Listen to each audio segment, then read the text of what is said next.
ይህንን የመሰለ ዲኮር ደግሞ በማሸብረቅ ሁሌ በበጎ ፈቃደኝነት የምናውቀው ቢኒ ዲኮር እናመሰግናለን። እንዲህ ስላሳመርክልን ቢኒ።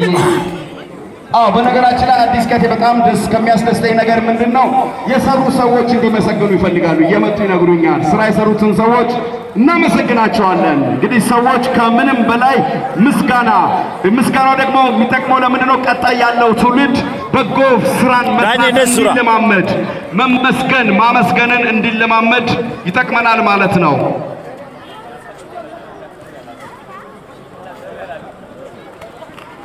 የቦክስ ስትሪት አሁንም እንደቀጠለ ነው።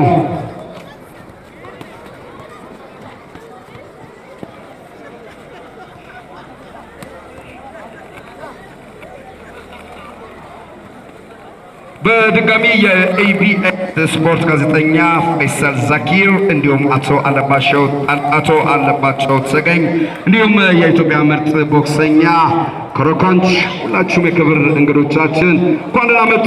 ሻምበልንም በድጋሚ እንኳን ደህና መጡ ብለናል ሁላችሁንም። የክብር ስፖንሰሮቻችን ኢትዮ ካርቴጅ ደረጀ ይበየን፣ ጀስቲስ ኮንስትራክሽን ኢንጂነር የሱፍ እንዲሁም የኢትዮጵያ የስፖርት አባት በመባል የሚታወቀው ብዙ የስፖርት አይነቶችን ክለቦችን በመያዝ ለብዙ ወጣቶች የሥራ ዕድል በመክፈት የሚታወቀው ጌታ ዘሩ የክብር ስፖንሰሮቻችን በጣም ነው የምናመሰግነው። እንዲሁም አዲስ አብነት ባር እንድዬ ገሬን በጣም እናመሰግናለን። የአዲስ አብነት ባር እንድዬ ገሬን በጣም እናመሰግናለን። አቤል ወርቅ የአቤል ስፖንሰራችንን በጣም እናመሰግናለን። አቤል ወርቅ እንድሪስ ጀሪ ሊዮን አቶ እንድሪስን በጣም እናመሰግናለን። አቶ እንድሪስ የክብር ስፖንሰር